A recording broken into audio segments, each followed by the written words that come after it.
Hey there guys, it's Carly. Welcome back to my channel, or hello if you're new here. In today's video, I'm going to be doing my April plan with me. So my bullet journal spread and all of that goodness, but make sure that you stick around to the end of the video because I'm going to be talking you through some of my favorite planning and organizational essentials. So if you're keen to see all of that, grab yourself a cuppa and let's get into the video. So if you have been watching my January, February and March plan with me videos, you would know that each month my goal is to level up my bullet journaling skills. So for April, what I wanted to do was create a really cute and aesthetic Easter theme, even though the Easter weekend was literally the first weekend of April. I did want to kind of have that as being a nice little tie-in all throughout the month. So one of the first things that I did was I got on Pinterest and I started sort of looking up April Easter bullet journals or Easter bullet journal theme ideas just to get a little bit of inspiration. And I found, you know, bows and Easter eggs, Easter bunnies, and very cute kind of pastel colors with lots of flowers were like a similar vibe throughout all of the bullet journals online. So that really gave me a little bit of inspiration in terms of planning my own. You can see I created a very cute kind of pastel themed intro page, and then obviously I went on to my April monthly overview. This is the first time where I've sort of tried to incorporate more artwork into my bullet journal spread. Last month I put in a few kind of autumn leaves, but here I've got, you know, my eggs, my ribbons, and my very cute Easter bunny here on this first page. I really wanted to go with a very sort of happy, uplifting color scheme, so I've got lots of pink, baby blue, yellow, light green and orange as my color palette all throughout. And I didn't make each page one particular color, but I wanted to make each page a mix of those colors, so it was really bright and uplifting the whole way through.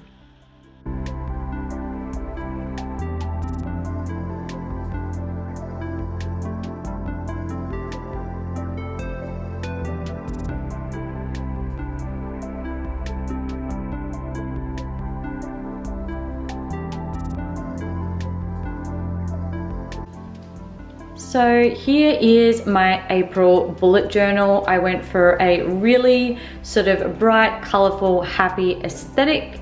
On the first page, I've just got a nice picture page and then the monthly overview and time for me to write sort of any birthdays or other important things.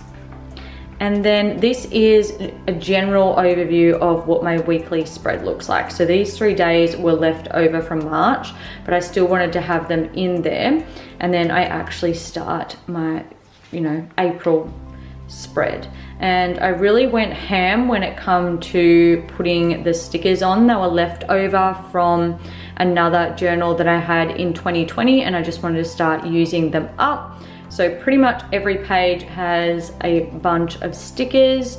I've got lovely little Easter eggs kind of hiding around the place. And yeah, just a really nice, bright pastel aesthetic. And then obviously here we start to move into May. My final page has a place for a monthly mantra, the books I've read this month, and videos I'm planning on creating. And then this zone here is goals that I want to set for myself for term 2. All right, when it comes to planning, I'm gonna start off with all of my journals and different bits and bobs. The first one that I've been using all this year, and you would know, is my bullet journal. I've been doing my spreads for each month, and it's a really great, fun, and aesthetic way to help keep me organized. In addition to that, I've also been using my weekly habit planner. And it's just this little checklist. You would have seen it in my New Year sort of planning stationery haul. And I've been using this every single week and adding a whole heap of other habits. So In addition to the ones that they've already got there, I've been adding oil pull, tongue scrape, read, dog walk, creative, and water my plants or if it rains. So there's some things that help keep me organized and accountable in terms of habits that I want to create and maintain this year. Now, these two are kind of together. This one is currently my YouTube / sermon notes / diary journal, and it's filling up really fast. So I've got this one as a spare for when I inevitably fill it up. So at the moment, this one is blank and it just says focus on the top there. And they are both from Kmart, as are these two, which you will have seen in my stationery haul at the start of the year. This one is a goals one, and I've only written maybe 4 or 5 different goals in there so far, but I'm working pretty well to achieve those goals. So I probably will do a video at the end of the year talking about my 2021 goals, which ones I achieved, how I managed to achieve them, and what my plans are for, oh my gosh, 2022. Cannot even believe I'm saying those words right now. The one thing that I find it hard with this one is that it has a task to achieve my goal, which is really great because it helps you get super specific about the mini achievable chunks that are going to help you actually get your goal ticked off.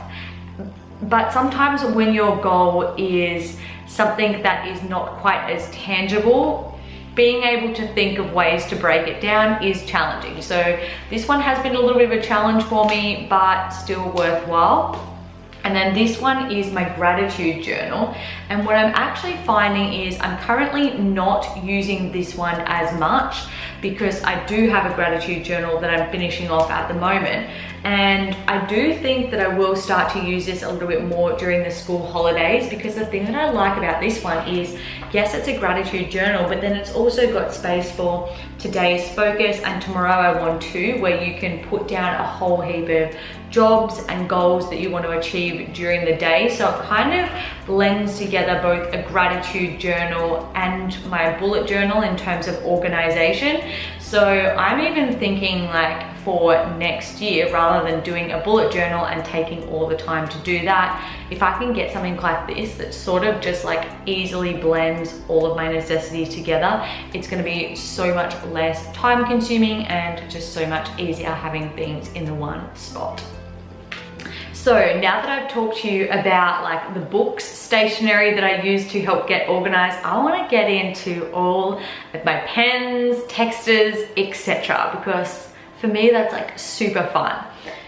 So first up, I have this collection of Sharpies. They are permanent markers. I got them as a gift from my last year's year 12s, and while I do love these, I learned the hard way these are not bullet journal friendly. I used them in my January spread and it just went straight through the page. So while I do love these are strictly for like my other journals or notebooks where I'm not too worried about like messing things up and bleeding through the page. Very fun colors though. One thing that has been super helpful in spicing up my bullet journal, however, has been these ones.